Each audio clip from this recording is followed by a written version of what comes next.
الحمد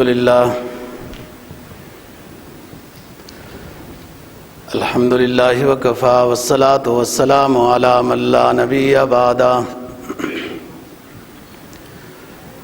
وعلى آله وأصحابه الذين أوفوا عهدا الذين هم خلاصة العرب الأربع وخير الخلائق بعد الأنبياء ما بعد فأعوذ بالله من الشيطان الرجيم بسم الله الرحمن الرحيم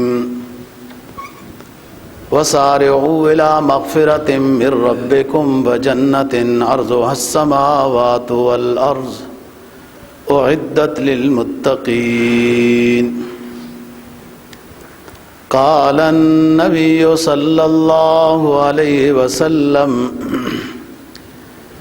إذا مرض العبد وسافر كتب له ما كان يعمل مقيما صحيحا صدق الله العظيم وصدق رسوله النبي الأمي الكريم ونحن على ذلك لمن الشاهدين والشاكرين والحمد لله رب العالمين۔ سورہ بقرہ کی ایک آیت کریمہ اور جناب نبی پاک صلی اللہ علیہ وسلم کا ایک فرمان تلاوت کیا ہے جس کو امام ترمذی نے روایت کیا ہے۔ فرمایا اللہ تعالیٰ سے مغفرت طلب کرنے میں جلدی کرو اور اس کے بعد جنت الفردوس کا سوال کرو جس کی چوڑائی زمین و آسمان سے زیادہ ہے، اور یہ جنت پرہیزگار لوگوں کے لیے تیار کی جا چکی ہے۔ جناب نبی پاک صلی اللہ علیہ وسلم کے فرمان کا مفہوم یہ ہے کہ کوئی شخص بیمار ہو جاتا ہے اور اس کے نفلی معمولات بیماری کی وجہ سے رہ جاتے ہیں، یا سفر میں چلا جاتا ہے اور اس کے معمولات ذکر و اذکار، تہجد، اشراق، چاشت، اس طرح کی اور نیکیاں فرائض کے علاوہ سفر کی وجہ سے اس کی رہ جاتی ہیں، کتب لہ ما کان یعمل مقیما صحیحا، اس کے لیے وہ تمام نیکیاں اسی طرح لکھی جاتی رہتی ہیں جو وہ نیکیاں صحت کے زمانے میں یا غیر سفر کے زمانے میں وہ کرتا رہتا تھا۔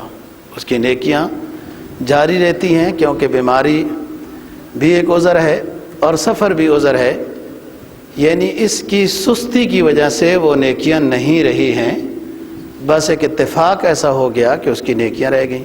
جیسے کہ پکا عزم ہو، ارادہ اور چیز ہوتی ہے، عزم اس سے اگلے درجے کا نام ہے کہ فلاں نیکی کا کام کروں گا، پکا عزم ہے۔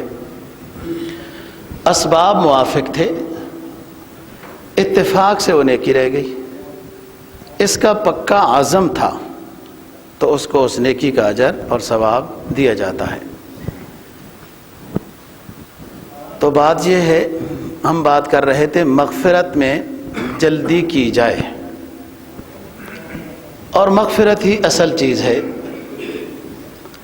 اللہ کی رضا انسان کو تبھی نصیب ہوتی ہے، اور اللہ کے رسول کا بھی وہ مقرب اور محبوب تبھی بنتا ہے جب انسان کے اعمال نامے میں گناہ نہ ہو۔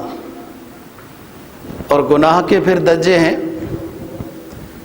ایک گناہ وہ ہوتا ہے جو انسان کے اپنے ذاتی زندگی کے ساتھ متعلق ہوتا ہے، ایک گناہ وہ ہوتا ہے کہ جس سے اجتماعی شکل میں نقصان ہوتا ہے معاشرے کو، اس کو بغاوت کہتے ہیں۔ جو شخصی گناہ ہے، کوئی تو اس کے وضو کے ساتھ اس طرح معاف ہو جاتے ہیں وغیرہ، حدیث میں آتا ہے ایک شخص اچھی طرح وضو کرتا ہے تو ہاتھ دھوتا ہے تو ہاتھ کے گناہ معاف ہوتے ہیں، حتیٰ کہ ناخنوں کے اندر بھی ہیں تو وہ بھی دھل جاتے ہیں۔ اسی طرح منہ دھوتا ہے تو سارے گناہ معاف ہو جاتے ہیں۔ پھر اس طرح پاؤں دھوتا ہے، اس کے گناہ معاف ہو جاتے ہیں۔ جب وضو کر کے چل پڑتا ہے مسجد کی طرف، حتیٰ یخرج نقیا من الذنوب، وہ ایسے آ رہا ہوتا ہے کہ تمام گناہوں سے وہ دھلا دھلایا ہوا صاف ستھرا ہو کر آ رہا ہوتا ہے۔ یہ گناہ صغیرہ ہیں جو انسان کی شخصی زندگی سے متعلق ہوتے ہیں۔ ایک گناہ کبیرہ ہے، اور ان میں پھر قسمیں ہیں، کچھ چھپ کے ہوتے ہیں، کچھ اعلانیہ ہوتے ہیں۔ جو گناہ کبیرہ اعلانیہ ہوتے ہیں وہ بغاوت کے درجے میں آتے ہیں، جیسے اور یعنی فحاشی، جیسے میں ایک گزشتہ جمعے پر بتا چکا تھا کہ یہ فلانا 14 فروری کا یہ دن ہے، فلانا یہ محبت کا ہے۔ یہ کیا مطلب ہے؟ یہ بے حیائی کو پھیلانا ہے۔ فحاشی اور اوریانی اسلامی ملکوں میں پھیلانی ہے کہ کیوں یہ تھوڑے تھوڑے حیا کے اوپر قائم ہیں، کافی حد تک تو وہ کامیاب ہو چکے ہیں، جو ان کا تھوڑا بہت رہتا ہے تو اس کے اوپر وہ کوشش کر رہے ہیں۔ یہ اللہ کے عذاب کو دعوت دینے والے گناہ ہوتے ہیں جو اعلانیہ گناہ ہوتے ہیں۔ اس میں سود بھی داخل ہے، بے حیائی، فحاشی اور یعنی اس طرح کے تمام نظام داخل ہیں۔ اعلانیہ اسلام کے احکام کی مذاق بنائی جائے، یہ بغاوت کے گناہوں میں آتے ہیں، اور اس سے اللہ ناراض ہوتا ہے اور سخت ناراض ہوتا ہے، اور عذاب کے نازل ہونے کا خطرہ ہوتا ہے۔ ایک شخصی ذاتی گناہ ہوتا ہے، وہ جیسی ذاتی اپنی معافی مانگتا ہے نا جی، اس کے گناہ معاف ہو جاتے ہیں۔ اجتماعی گناہ کی توبہ بھی اجتماعی شکل میں ہوتی ہے۔ مشہور بات ہے، حضرت موسیٰ علیہ السلام نماز استسقاء پڑھا رہے ہیں، ایک دن بھی پڑھائی، دوسرے دن بھی پڑھائی، چونکہ ان کو کلیم اللہ کا لقب حاصل تھا۔ اللہ نے فرمایا کلیم نمازیں پڑھاتے رہو، بارش ہم نہیں دیں گے۔ عجیب بات ہوئی، تیسرے دن بھی سنت کے مطابق نماز استسقاء پڑھا دی اور بارش ہو گئی۔ عرض کیا اللہ پاک آپ نے فرمایا تھا بارش نہیں ہوگی، تو بارش تو ہو گئی۔ اللہ تعالیٰ نے فرمایا جس گناہگار بندے کی وجہ سے ہم ناراض تھے اور آپ لوگوں کے اوپر بارش نہ برسانے کا فیصلہ کر چکے تھے، اس بندے نے ہم سے صلح کر لی ہے، توبہ کر لی ہے، تو اس لیے وہ جو رکاوٹ کی وجہ تھی وہ ختم ہو گئی اور ہم نے بارش برسا دی ہے۔ موسیٰ علیہ السلام نے عرض کیا کہ اللہ پاک اس بندے کی نشاندہی کر دیجئے کہ اس سے مل تو لیا جائے۔ اللہ تعالیٰ نے فرمایا کہ 40 سال یہ ہمارا باغی رہا ہے، گناہ کرتا رہا ہے، ہمارے در پہ نہیں جھکا۔ اس وقت ہم نے اس کو کسی کے سامنے ظاہر نہیں کیا، آج تو ہمارا بن گیا ہے، ہم کسی کے سامنے کیوں ظاہر کریں؟ یہ شخصی گناہ ہے کہ جب توبہ ہو جاتی ہے صلح ہو جاتی ہے، اللہ راضی ہو جاتا ہے۔ ایک اعلانیہ گناہ جو قوم من حیث القوم کی صورت میں باقاعدہ پلاننگ کے ساتھ، باقاعدہ مشورے کے ساتھ اسلام کے خلاف بغاوت کی جاتی ہے، یہ اعلانیہ گناہ بہت خطرناک ہوتے ہیں، اور پھر وہ عذاب کی شکل بن کے آتے ہیں۔ یہ سب صورتیں عذاب کی ہیں نا، آمدن اتنی نہیں، مہنگائی اتنی، آمدن اتنی نہیں، بل اتنے بڑے، بے سکونی، بے چینی، یہ سب اللہ کی ناراضگی کے ہی اسباب ہیں۔ حدیث میں آتا ہے نا بادروا بالاعمال فتنا کا قطع اللیل المظلم یصبح الرجل مؤمنا ویمسی کافرا ویمسی الرجل مؤمنا ویصبح کافرا ویبیع الرجل دینہ بغرض من الدنیا۔ مسلم کی روایت ہے، فرمایا کہ اچھے اعمال بجا لانے میں جلدی کرو، اللہ سے صلح کرنے میں جلدی کرو، ان قریب رات کی تاریکیوں کی طرح فتن نازل ہونے والے ہیں۔ ایسے فتن نازل ہوں گے جو تمہارے ایمان اور اعمال کی بھی آزمائش بن کے آئیں گے، کہ ایک آدمی صبح کرتا ہے تو مومن ہوتا ہے، شام ہوتی ہے تو وہ کافر ہو جاتا ہے، شام کو ایک شخص کافر ہوتا ہے تو مومن ہوتا ہے، صبح ہوتی ہے تو وہ کافر ہو جاتا ہے۔ اور ایک بندے کا ایمان اس درجے کا ہوگا کہ یبیع الرجل دینہ بغرض من الدنیا، کہ انسان ذرا سے دنیا کا فائدہ حاصل کرنے کے لیے اپنے دین کو داؤ پہ لگا دے گا۔ یہ فتن ہے کہ وہ سمجھ ہی نہیں سکے گا، تربیت ہی نہیں حاصل کر سکا، اور ایسی چیزوں میں وہ پھنس جاتا ہے۔ فتنہ ہوتا ہی وہ ہے، آزمائش ہوتی ہی وہ ہے۔ فتن کا ترجمہ آزمائش ہے۔ آزمائش ہوتی ہی وہ ہے کہ جس میں انسان پھنس جاتا ہے اور پھر فیصلہ نہیں کر سکتا کہ میں نے کیا کرنا ہے۔ تو فرمایا ان فتنوں کے آنے سے پہلے فتن شروع ہیں، آپ سمجھ رہے ہو۔ قرآن کو پڑھیں، حدیث کو پڑھیں، اسلاف کے تاریخ کو پڑھیں تو اسلام کا تصور کچھ اور نظر آتا ہے، اور اسلامی حکمرانوں کے، اسلامی ملکوں کے کارنامے دیکھیں تو سمجھ میں آتا ہے کہ یہ مسلمان ہیں، یہ تصور تو کچھ اور پیش کر رہے ہیں۔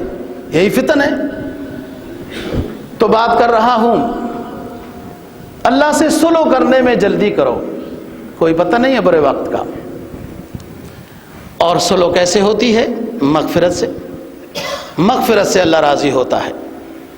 حدیث میں جناب نبی پاک صلی اللہ علیہ وسلم کا فرمان ہے، کل بنی آدم خطاؤون وخیر الخطائین التوابون، التائب من الذنب کمن لا ذنب لہ۔ یہ اسی حدیث کا حصہ ہے۔ ہر بنی آدم سے، علاوہ انبیاء علیہ السلام کے، ہر بنی آدم سے غلطی ہوتی ہے، اور بہترین غلطی کرنے والے وہ ہیں جو توبہ کر لیتے ہیں، اور جب توبہ کر لیتے ہیں تو ہم ان کے گناہوں کو ایسے مٹا دیتے ہیں جیسے انہوں نے کیے ہی نہیں ہیں۔ لا ذنب لہ، لا ذنب لہ، لا نفی جنس ہے، کوئی گناہ رہتا ہی نہیں ہے۔ تو اللہ راضی ہو جاتا ہے، اور مغفرت ضروری ہے۔ شیخ عبد القادر جیلانی رحمہ اللہ تعالیٰ کے حالات میں آتا ہے، طواف کر رہے ہیں، ساتھ مریدین کا بھی حلقہ ہے، اور ایک ہی دعا کر رہے ہیں، اللہ میرے گناہوں کو معاف کر دے، مغفرت عطا فرما۔ گناہوں کو معاف، مغفرت کا معنی کیا ہوتا ہے؟ درگزر کرنا، حساب لینا نہیں، حساب نہیں۔ ایک بندے نے ایک سے زیادتی کی، اس کو حکم ہے کہ مغفرت کر دو، یعنی درگزر کر دو، بس چھوڑو، اس کی غلطی ہے لیکن ہم نے معاف کر دیا ہے۔ مغفرت کا سوال یہ ہے کہ اللہ ہم سے درگزر کر۔ ہم یہ نہیں کہتے کہ ہمارے گناہ نہیں ہیں، ہمارے گناہ تو اعلانیہ بھی ہیں، خفیہ بھی ہیں، چھوٹے بھی ہیں، بڑے بھی ہیں، دن کو بھی ہیں، رات کو بھی ہیں۔ ہم اپنے گناہوں کا اعتراف کرتے ہیں، لیکن آپ سے درخواست کرتے ہیں کہ درگزر فرما۔ یہ ہے مغفرت۔ قرآن کیا کہتا ہے؟ فرمایا قول معروف ومغفرۃ خیر من صدقہ یتبعها اذى واللہ غنی حلیم۔ اچھی بات کہہ دو، کسی کو درگزر کر دو، یہ اس صدقے سے بھی بہتر ہے کہ جو تم صدقہ دے کے اس کے پیچھے باتیں کرو کہ ہم تو اس کو دیتے ہوتے ہیں یا ایذا پہنچاتے رہتے ہو۔ یہ بہترین صدقہ ہے، ایک اچھا جملہ کسی کو کہہ دو، درگزر کر دو۔ یا سائل کوئی نہیں دینا چاہتے تو درگزر کا جملہ کہہ دو کہ معاف کر دے۔ تو مغفرت کا ترجمہ بتا رہا ہوں کہ معنی ہے درگزر کرنا۔ شیخ عبد القادر جیلانی رحمہ اللہ تعالیٰ کے حالات کی بات کر رہا تھا، طواف کر رہے ہیں، مریدین ساتھ ہیں، اور سوال ایک ہی ہو رہا ہے، الہ العالمین مغفرت دے دے، مغفرت دے دے، میرے گناہوں پہ قلم پھیر دے۔ یہ دعا ہو رہی ہے۔ مریدوں نے کہا کہ حضرت کچھ اور بھی مانگنا چاہیے، وہ پیچھے آمین سارے کہہ رہے ہیں نا جی، اور بھی چیزوں کو مانگنا چاہیے۔ تو فرمایا کہ دیکھو یہی کام کی چیز ہے، جب اللہ انسان کے گناہوں پر لکیر پھیر دے اور معاف کر دے تو سمجھو سب کچھ اس کو مل گیا ہے، حساب نہیں ہوگا، درگزری کا معاملہ ہو گیا ہے۔ اور انسان ہمیشہ اپنے آپ کو کمزور ہی سمجھے۔ کوئی اللہ کا ولی بھی ہے تو وہ تو ولی ہے کہ اپنے آپ کو کمزور سمجھتا جا رہا ہے، ذرا سا اس سے بھی کچھ ہوا نا، یہ بڑا نازک موڑ ہے روحانیت کے سفر میں۔ یہ سب سے بڑا نازک موڑ ہے جو اپنا نفس انسان کو گمراہ کر دیتا ہے کہ تو بڑا مولوی ہے، تو بڑا علامہ ہے، اور تو بڑا صوفی اللہ والا ہے نا۔ بس یہی جب بات آ گئی تو گیا، ختم ہو گیا نظام۔ سب سے استغفار کرنے کا کیوں ذکر کیا جاتا ہے؟ استغفار کرو جی، استغفار کرو، فقلت استغفروا ربکم انہ کان غفارا۔ کیوں؟ استغفار میں ایک پیغام ہے کہ استغفار کرنے والا اپنے آپ کو گناہ گار سمجھ رہا ہے، اور گناہ گار سمجھنا اپنے آپ کو عاجز سمجھنا ہے۔ اور اللہ کو عاجزی بہت پسند ہے، اس لیے فرمایا کہ استغفار کثرت سے کرو، سب کچھ مل جائے گا۔ فرمایا فَقُلْتُ اسْتَغْفِرُوا رَبَّكُمْ إِنَّهُ كَانَ غَفَّارًا يُرْسِلِ السَّمَاءَ عَلَيْكُمْ مِدْرَارًا وَيُمْدِدْكُمْ بِأَمْوَالٍ وَبَنِينَ۔ اللہ سے سلو کرنے میں جلدی کرو، اپنے گناہوں کی معافی چاہو، وہ تم سے تمہاری معافی مانگنے کو قبول کرے گا، اس لیے کہ اس کی شان ہی غفار ہے۔ تمہارے اوپر موسم کے مطابق، تمہاری ضرورت کے مطابق تم پر موسلادھار بارشیں برسائے گا، تمہیں مال و دولت عطا کرے گا، اولاد کی بھی فراوانی عطا کرے گا۔ دماغوں کو کھولو، دل کی کھڑکیاں بھی کھول دو۔ اللہ کہتا ہے میں راضی ہوں گا، تمہارے اوپر تمہاری ضرورت کے مطابق موسلادھار بارشیں برساؤں گا، اور تمہارے لیے تمہارے مال و دولت میں اضافہ کروں گا۔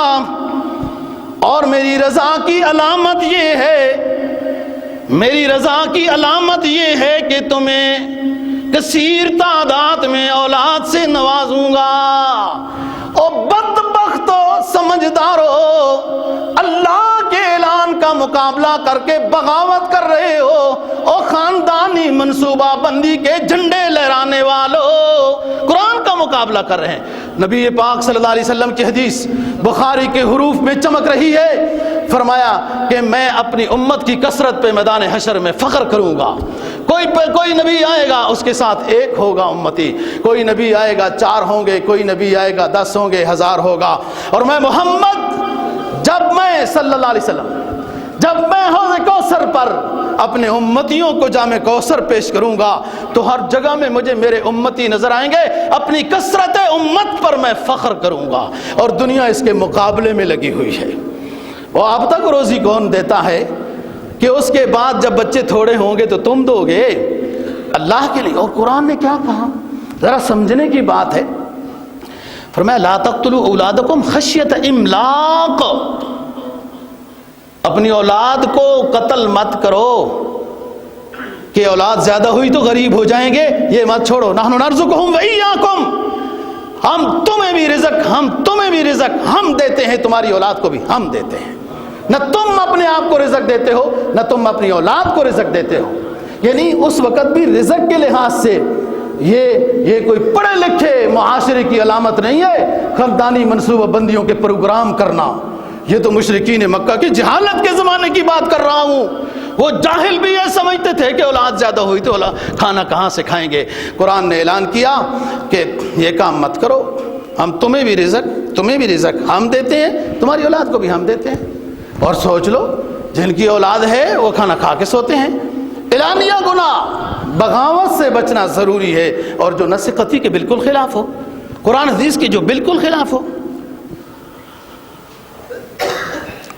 تو پھر اللہ کی رحمت کیسے آئے گی جب اعلانیہ قرآن و حدیث کے قطعی الدلالت قطعی الثبوت۔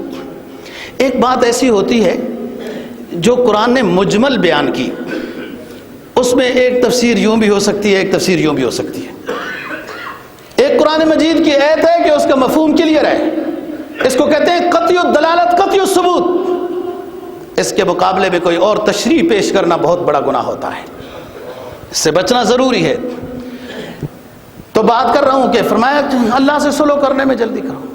شیخ عبد القادر جیلانی رحمہ اللہ فرماتے ہیں جو سلو ہو گئی، سب کچھ مل گیا، دنیا آخرت کی سب چیزیں مل گئیں، سب سے بڑی بات تو سلو کے بعد سکون مل جائے گا۔ وَأَنزَلَ السَّكِينَةَ عَلَيْهِمْ، جب ہم بندے کو اپنا بنا لیتے ہیں اس کے قلب پر پھر اپنا سکون نازل کر دیتے ہیں۔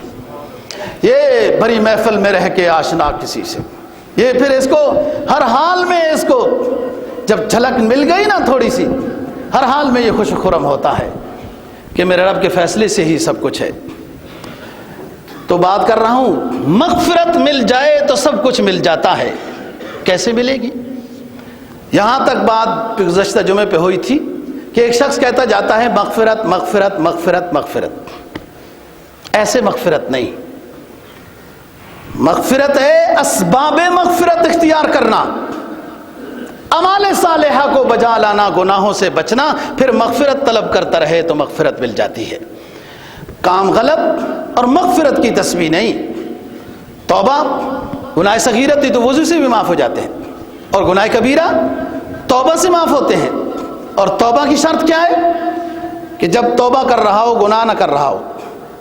جس گناہ سے توبہ کر رہا ہے پکا عزم ہے کہ آئندہ گناہ نہیں کروں گا، اور آئندہ بھی نہ کرے. پھر یہ گناہ کبیرہ کی توبہ ہے، نادم ہے اس پر. جب توبہ کر رہا ہے گناہ نہیں کر رہا، اور توبہ کر رہا ہے گناہ استغفر اللہ استغفر اللہ، اور سامنے فلم دیکھ رہا ہے استغفر اللہ استغفر اللہ، گندا کام دیکھ رہا ہے، یہ تو مذاق بنا رہا ہے. اس لیے توبہ کر رہا ہے گناہ نہ کر رہا ہو. جس گناہ پہ توبہ کر رہا ہے نادم ہو اور آئندہ پکا عزم ہو کہ نہیں کروں گا، توبہ قبول ہو جاتی ہے. بندے کو خود سمجھ آ جاتی ہے میری توبہ قبول ہو گئی ہے. جب دعا اس عزم سے کرتا ہے تو اللہ کی طرف سے الہام ہو جاتا ہے کہ بس کر بندے تیری توبہ قبول ہو گئی ہے. یہ خود ایک وجدانی کیفیت نصیب ہوتی ہے. تو اسباب مغفرت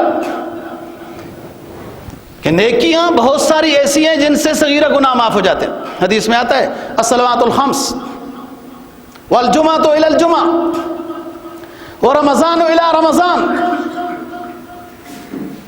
غفر له ما تقدم من ذنبه اذا اجتنبت الکبائر.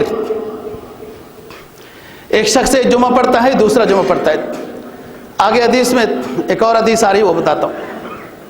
رمضان کی روزی بھی رکھتا ہے، دوسرا رمضان بھی ہو گیا. فرمایا سب گناہ معاف کر دیں گے. اگر کوئی گناہ کبیرہ کیا ہوا تو اس کی علیحدہ سے توبہ کرنی پڑے گی، اور ہر گناہ کبیرہ کی توبہ کی نوعیت الگ الگ ہے، وہ جو میں تفصیل بتا چکا ہوں. دوسری حدیث، یہ سب اسباب مغفرت ہیں. اسباب مغفرت ہیں. فرمایا ایک شخص وضو کرتا ہے فاحسن الوضو، اطمینان سے کرتا ہے. اب اطمینان میں یہ مقصد نہیں ہے کہ پانی ضائع کرتا ہے، ایک دفعہ کرتا ہے پھر اس کو ملتا ہے، کوئی جگہ خوش نہ ہو پھر اس پر پانی 2 مرتبہ پھرنا، یہ سنت ہے. فرمایا ہر عضو کو 3 مرتبہ دھونا، یہ پیغمبرانہ وضو ہے، اور جو اس سے زیادہ کرتا ہے وہ زیادتی کرتا ہے. پیغمبرانہ وضو ہے.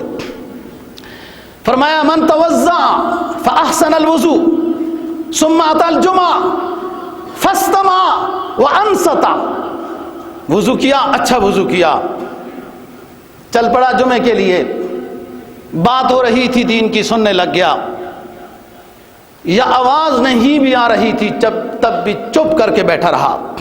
وہ زمانہ سپیکروں کا نہیں تھا. غفر له ما بینه وبین الجمعة وزیادۃ 3 ایام. وضو کیا، جمعے کے لیے چلا، خاموش آ کے بیٹھ گیا، اور اس جمعے سے لے کر اگلے جمعے تک کے سارے گناہ معاف، اور 3 دن مزید بھی، یعنی 10 دن کا اجر ملے گا. کیونکہ قرآن کا اصول ہے من جاء بالحسنہ فلہ عشر امثالھا. جمعہ سے جمعہ تو 7 دن ہوتے ہیں، اور اصول شریعت ہے کہ ایک نیکی کا بدلہ 10 گنا ملتا ہے، اس لیے 3 دن زیادہ. اور فرمایا من مس الحصا فقد لغا. جمعہ پڑھنے آیا، خطبہ عربی کا شروع ہو گیا، اپنے سامنے سے کنکری کو بھی ٹھیک کیا تو جمعے کی فضیلت سے محروم ہو گیا. یہی حکم ہے کہ جب دوسری اذان ہو جائے، خطبہ شروع ہو جائے، اور کوئی ساتھی آ رہا ہے، کوئی وضو پوچھتا ہے، کوئی یوں کرتا ہے، نہیں، اجازت نہیں، خاموشی ضروری ہے. جدھر کوئی ہے ادھر ہی ٹک جائے، بیٹھنے کی جگہ بیٹھ جائے. فرمایا کندھوں کو پھلانگ کر کوئی شخص اگر آئے گا اگلی صفوں میں تو وہ جمعے کی فضیلت سے محروم ہو جائے گا. ہاں پہلے جو آئے ہیں ساتھی انہیں چاہیے کہ وہ پہلی صفیں صحیح پر کریں،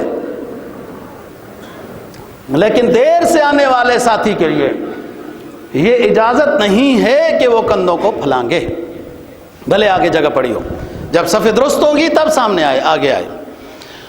کتنی بڑی فضیلت ہے جمعے کی کہ گناہ سارے معاف، اور کتنی بڑی وعید ہے کہ کندھے پھلانگ لیے، کوئی سیٹنگ کرتا رہا، بات کر دی، اشارہ کر دیا تو جمعے کی فضیلت سے محروم ہو جائے گا۔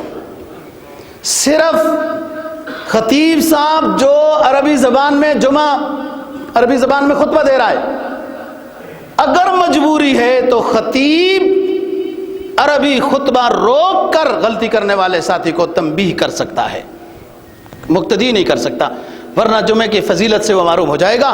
اور ایک مسلمان ہے، اس کو نماز روزہ ایمان کے بعد سب سے پہلی اہم چیز تو نماز ہے، اور نماز میں سید الایام جمعہ ہے، اس کی بھی ضروریات اور مسائل کو اس نے نہیں سمجھا، تو اس لیے مقتدی کو اجازت نہیں۔ جناب نبی پاک صلی اللہ علیہ وسلم کا فرمان ہے کہ جو شخص ان تمام شرائط کا لحاظ رکھ کے جمعہ ادا کرتا ہے، تمام صغیرہ گناہوں سے دھل دھلا کے معاف ہو کے صاف ستھرا ہو کر باہر جاتا ہے، جبکہ ادب کا خیال رکھتا ہو۔ ایک بات بعض دماغوں میں آ سکتی ہے، جواب دیتا جاؤں، کہ اصل تو اسلام میں عربی خطبہ ہے، یہ اس سے پہلے تقریر کیوں مولویوں کو شوق چڑھا ہوا ہوتا ہے، جھاڑتے رہتے ہیں تقریر اور یہ کرتے رہتے ہیں؟ اس کا جواب دیتا ہوں، یہ بھی خلفائے راشدین کی سنت سے ثابت ہے۔ اس وقت کا امیر المؤمنین جو بھی ہوتا تھا وہ اپنے ٹائم کے اوپر تشریف لاتے تھے، اس سے پہلے جب مجمع جڑ جاتا تھا تو اکثر اس مجمع سے خطاب حضرت ابو ہریرہ رضی اللہ تعالیٰ عنہ کیا کرتے تھے۔ پھر جب امیر المؤمنین آ گئے، اب جو ہے عربی خطبہ شروع ہو جائے گا وغیرہ، اور یہ معمول تھا تاکہ ساتھی بیٹھے ہیں اور ان کے ساتھ بات چیت ہو جائے۔ وہ عرب تھے تو ابو ہریرہ عربی میں بات کرتے تھے، اب ساتھی اردو والے ہیں تو اردو میں بات ہے، کہیں دوسری جگہ ہے، جو عربی خطبہ ہے وہ تو فرائض میں سے ہے، اس لیے وہ عربی ہی دیا جاتا ہے۔ مصطفیٰ کمال پاشا نہیں بننا چاہیے کہ پھر ہماری زبان میں ہی سب کچھ ہوگا، یہ تو پوری دنیا میں عربی میں ہی ضروری ہے۔ اسباب مغفرت، کہ جو نیکی ہو اس میں مسابقت ہو، اور جو گناہ سمجھ میں آتا ہے اس سے پیچھے ہٹنا بھی نیکی ہے۔ تین ولیوں کا ذکر کیا امام بخاری رحمہ اللہ تعالی نے۔ جناب نبی پاک صلی اللہ علیہ وسلم فرماتے ہیں، تین شخص ہوتے ہیں، سفر پہ جاتے ہیں، موسم ابر آلود دیکھتے ہیں کہ بارش ہونے والی ہے، اور ایک غار میں پناہ لے لیتے ہیں، بارش تیز ہو گئی اور بادل گرج گئے وغیرہ، پہاڑ ایک بڑی چٹان گراتا ہے جو ان کی غار کے منہ کے سامنے آ جاتی ہے اور مکمل بند ہو جاتی ہے، مشہور حدیث ہے۔ ایک ساتھی، وہ تین ہیں، ایک ساتھی کہتا ہے بھائی آج کچھ نہیں کام آئے گا، اپنی اپنی نیکی کو یاد کرو اور اللہ کے سامنے اس نیک عمل کا وسیلہ دے دو۔ اس حدیث سے ایک بات تو یہ ہو گئی کہ کوئی نیکی یاد ہو جو اللہ کی رضا کی خاطر ہے تو اللہ کے سامنے مشکل وقت میں پیش کرنا سنت سے ثابت ہے۔ اور دوسری بات ایک اور مل گئی کہ اعمال صالحہ کا وسیلہ دینا بالاتفاق بالاجماع، جمہور امت مسلمہ کے نزدیک جائز ہے، محبوب ہے عمل صالح۔ ایک ساتھی کہنے لگا اپنی کوئی نیکی ہے تو یاد کرو اور اس کو پیش کرو۔ سب سے پہلے جس شخص نے اپنی نیکی پیش کی وہ ایک شخص ہوتا ہے جو بکریوں کا چرواہا ہے۔ ایک دن لیٹ ہو گیا، اس کا اصول یہ تھا کہ سب سے پہلے والدین کو بکریوں کا دودھ نکال کے پلاتا تھا۔ والدین سو گئے، یہ لیٹ ہو گیا تھا، اس نے اللہ کے سامنے اپنی نیکی پیش کی کہ اللہ میرے بچے جاگ رہے تھے، میرے قدموں پہ گرتے رہے، بلبلاتے رہے، دودھ مانگتے رہے، لیکن میں نئی روشنی کی پیداوار نہیں تھا، میں والدین کا حق حقوق سمجھتا تھا اور ان کو جگانا بھی بے ادبی سمجھتا تھا۔ ساری رات میں نے یا اللہ تیری رضا کی خاطر گزار دی کہ والدین کا حق زیادہ ہے، پہلے میں ان کو دودھ پلاؤں گا پھر بچوں کا حق ہے۔ یا اللہ میں نے تیری رضا کی خاطر یہ ساری رات میں کھڑا رہا، والدین کو پہلے دودھ پلاؤں گا، اور جگایا بھی اس لیے نہیں ہے کہ بوڑھے ہیں کہیں وہ تکلیف نہ ہو، جب خود جاگیں گے تو دودھ پلاؤں گا۔ چٹان ہٹ گئی، چٹان تھوڑی سی ہٹ گئی، کم از کم سورج تو نظر آنے لگا، روشنی تو آ گئی۔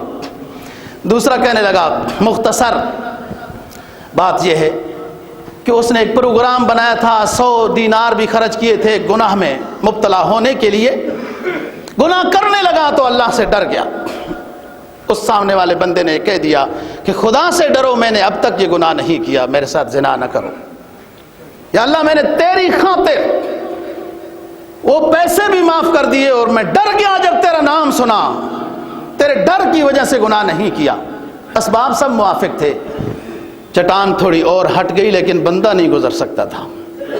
اب تیسرا شخص آیا، اس کے پاس ایک مزدور کام کرتا تھا، ایک رتل اس کی دھاڑی طے ہوئی تھی، چند سا، وہ چھوڑ گیا، مزدوری کر کے سارا کام کر کے باہر چلا گیا، انہوں نے سمجھا ہاتھ دھونے گیا ہوگا۔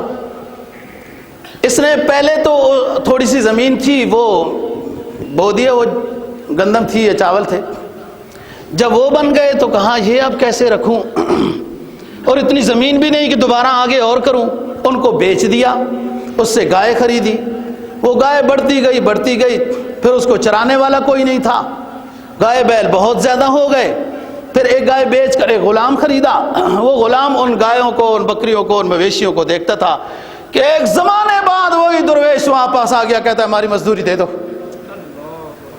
اس نے کہا دوست، یہ اس وادی میں جتنے جانور نظر آتے ہیں یہ تیری ہی مزدوری ہے، اور جو غلام ان کو چرا رہے ہیں، چگا رہے ہیں، وہ بھی تیرے ہی ہیں۔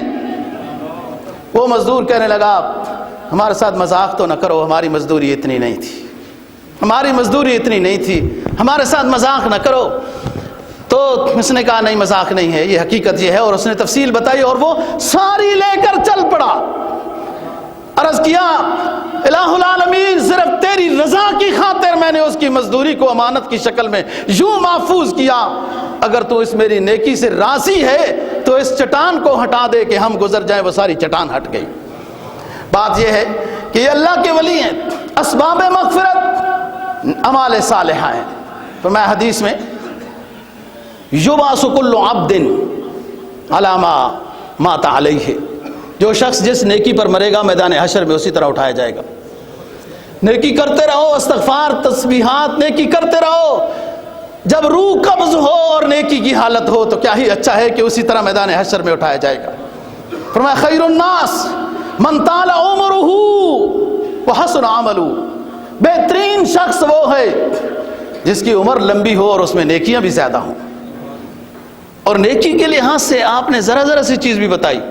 ایک مقام پہ خواتین کے اجتماع میں آپ نے فرمایا لا تحقرن جارۃ لجارتہا ولو قدم شاۃ، کوئی پڑوسن اپنی پڑوسن کو مت بھول جائے، اگر پائے بھی پکائے تو پانی زیادہ کر دے، پڑوسن کو تھوڑا سا شوربہ ہی پائے کا بھیج دے، یہ بھی نیکی ہے۔ اس سے بھی اپنے آپ کو اللہ کی رضا کے قریب لے جا سکتا ہے۔ اسباب مغفرت، سب سے بڑی چیز اسباب مغفرت کی نیکی کی طرف آنا ہے، اور نیک بندے کی صحبت ہے۔ اسباب مغفرت نیک لوگوں کی صحبت، اور بعض دفعہ وہ ایک جھلک ہی کافی ہوتی ہے، جس کو شیخ سعدی کہتے ہیں نا، فرمایا یک زمانہ صحبت با اولیاء، یک زمانہ صحبت با اولیاء، بہتر از 100 سالہ طاعت بے ریا۔ اگر کسی خوش نصیب کو ایک گھڑی مل گئی، کسی اللہ والے کی نشست نصیب ہو گئی، بہتر از 100 سالہ طاعت بے ریا، خشوع خضوع والی 100 سالہ عبادت سے یہ اللہ کے ولی کی نشست کی ایک گھڑی یہ بہتر ہے 100 سالہ عبادت سے۔ علامہ کہتا ہے الہی کیا چھپا ہوتا ہے اہل دل کے سینوں میں۔ علامہ مرحوم اپنی کیفیت بیان کرتا ہے، فرماتے ہیں جنہیں میں ڈھونڈتا تھا آسمانوں میں زمینوں میں، جنہیں میں ڈھونڈتا تھا آسمانوں میں زمینوں میں، وہ نکلے میرے ظلمت خانہ دل کے مکینوں میں۔ جب میں ڈھونڈتے ڈھونڈتے اللہ والوں کو سفر کرتا رہا، جب اپنے مراقبے میں آیا، اپنے محاسبے میں آیا، تو میرے دل نے مجھے بتا دیا اللہ والے کون ہوتے ہیں۔ فرمایا نہ پوچھ ان خرقہ پوشوں کی، ہمارے کپڑے سستے دیکھ کر لوگ حقارت کرتے ہیں، طالب علموں کا بٹن ٹوٹا ہوا ایک لگا ہوا دیکھ کر نفرت کی نظر سے دیکھتے ہیں، ان کی پورا گندہ حالت خستہ حالت دیکھ کر مسلمان بھی نفرت کرتے ہیں، جس پہ استغفار ضروری ہے۔ علامہ کہتے ہیں نہ پوچھ ان خرقہ پوشوں کی، ارادت ہو تو دیکھ ان کو، ید بیضا لیے بیٹھے ہیں اپنی آستینوں میں۔ تمنا درد دل کی ہے تو کر خدمت فقیروں کی، یہاں فقیر سے مراد رجوع اللہ والا مرد کلندر ہے۔ قرآن اعلان کرتا ہے یا ایھا الناس انتم الفقراء الی اللہ، اے مسلمانوں، اے انسانوں، تم سب اپنے اللہ کے در کے فقیر ہو۔ سب سے بڑا انسان وہ اللہ کے در کا سب سے بڑا سوالی ہوتا ہے۔ فرمایا تمنا درد دل کی ہو تو کر خدمت فقیروں کی، نہیں ملتا یہ گوہر بادشاہوں کے خزینوں میں۔ اور فرمایا محبت کے لیے ڈھونڈ، یہ سبق میرے لیے بھی ہے، سب کے لیے ہے۔ فرمایا محبت کے لیے ڈھونڈ دل کوئی ٹوٹنے والا، محبت کے لیے ڈھونڈ دل کوئی ٹوٹنے والا، یہ وہ میں ہے جو رکھتے ہیں نازک آبگینوں میں۔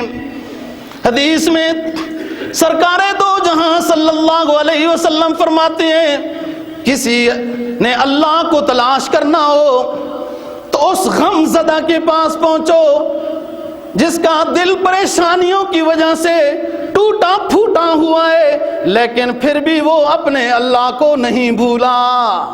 اللہ ایسے لوگوں کے دلوں میں رہتا ہے۔ بتا رہا ہوں دوستو، صحبت صالح چند لمحے نصیب ہو جائے۔ حضرت مولانا منصور بن عمار بصری رحمہ اللہ تعالی بیان کرتے ہیں، ایک شخص آتا ہے، مجمع لگا ہوا ہے، کنارے پہ کھڑا ہو جاتا ہے اور علامہ صاحب کی گفتگو اس کے دل پہ رنگ لاتی ہے۔ علامہ کہتے ہیں میرے پاس ایک فقیر بیٹھا ہوا ہے، مسکین بیٹھا ہوا ہے، جو شخص اس مسکین کو 4 دینار دے دے گا میں اس کو 4 دعائیں دے دوں گا۔ اس مجمع پہ تو اتنا اثر نہیں ہوا، لیکن وہ کونے پہ کھڑا ہونے والا غلام تھا ایک، وہ آقا کے پھل فروٹ لینے کے لیے آیا تھا، اس کے دل پہ اثر کر گئی بات۔ اس نے 4 دینار علامہ صاحب کو دے دیے۔ منصور بن عمار رحمہ اللہ تعالی یہ فرمانے لگے، او لڑکے بتا پھر 4 دعائیں تیری کون سی ہیں؟ کہنے لگا حضور میں غلام ہوں، پہلی دعا تو میرے لیے یہ ہونی چاہیے کہ اللہ مجھے غلامی کی زنجیروں سے نجات دلا دے۔ کہا ہے اللہ اس مجمع کی برکت سے اس نوجوان کو غلامی سے نجات عطا فرما۔ کہا نوجوان دوسری دعا کون سی ہے؟ کہا دوسری دعا یہ ہے میں ایک شرابی کبابی آقا کا غلام ہوں، میں اس کے پھل فروٹ خریدنے کے لیے 4 دینار اس نے دیے نکلا تھا کہ آپ کی بات مجھ پہ اثر کر گئی، میں نے 4 دینار آپ کو دے دیے۔ اب دوسری دعا یہ ہے کہ اللہ مجھے دینار بھی عطا کر دے۔ کہا اللہ آپ کو دینار بھی دے گا اور خوب عطا کرے گا۔ چل بتا تیسری دعا کون سی ہے؟ وہ نوجوان کہنے لگا کہ علامہ صاحب تیسری دعا یہ ہونی چاہیے میرے آقا کو بھی اور جو اس کے ارد گرد بیٹھے ہیں اللہ توبہ کی توفیق عطا فرما دے۔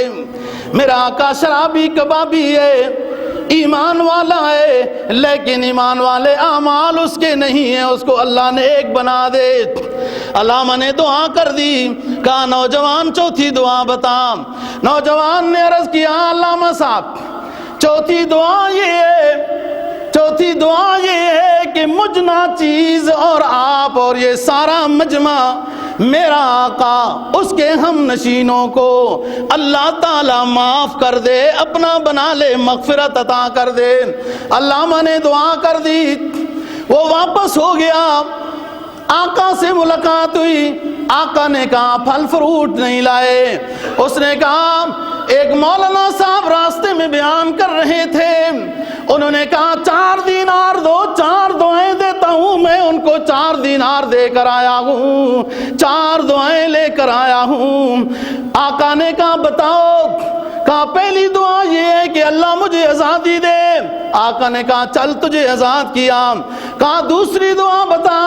کہا دوسری دعا یہ ہے کہ جو دینار مولانا صاحب کو دے آیا ہوں اللہ مجھے دینار بھی عطا کرے۔ کہا 4 دیے ہیں، اس کے بدلے میں 4000 دینار لے اور چل۔ کہا مولانا صاحب سے چوتھی دعا یہ کرا کے آیا ہوں کہ میرا آقا شراب و کباب اور اس کے ہم نشین توبہ کر لیں۔ کہا توبہ کر دیتا ہوں، جام میرا توبہ شکن، توبہ میری جام شکن، جام توڑ دیے، شراب سے گناہوں سے توبہ کر لی۔ کہا نوجوان چوتھی دعا بتا، بات ختم کرتے ہیں۔ تو کہتا ہے چوتھی دعا میں نے یہ کرائی کہ اللہ میرے آقا کی بھی میری بھی ہم سب کی مغفرت کر دے۔ آقا کہنے لگا نوجوان پہلے 3 کام میرے بس میں تھے میں نے کر دیے، مغفرت کرنا میرے بس میں نہیں، نیلے چھت والے کے قبضے میں ہے، میں کچھ نہیں کر سکتا۔ آ گئی رات، آقا سو گیا، خواب دیکھتا ہے، غیبانہ آواز لگتی ہے، اے شخص جو تیرے قبضے میں تھی 3 باتیں تو نے کر دی ہیں اور ہمیں تم نے اتنا بخیل سمجھا ہوا ہے، جو ہمارے بس میں ہوگی وہ ہم نہیں کریں گے کیا؟ ہم نے تیری بھی، تیرے غلام جو تھا اس کی بھی، اور جن کے لیے مولانا صاحب نے مغفرت کی دعا کی سب کی مغفرت ہم نے کر دی ہے۔ خلاصہ کلام لب لباب یہ ہے، مغفرت انسان کو نصیب ہوتی ہے اسباب مغفرت سے، اور دل جب بدل جاتا ہے اور بن جاتا ہے کسی اللہ والے کی اتنی جھلک، وہ 4 دینار بھی دے کے آیا، تھوڑی سی اس کو صحبت نصیب ہوئی منصور بن عمار رحمہ اللہ تعالیٰ کی، اس کا کیا نظام بدلا، سارا جہاں بدلا۔ اللہ تعالیٰ دین کی سمجھ نصیب فرمائے۔ وآخر دعوانا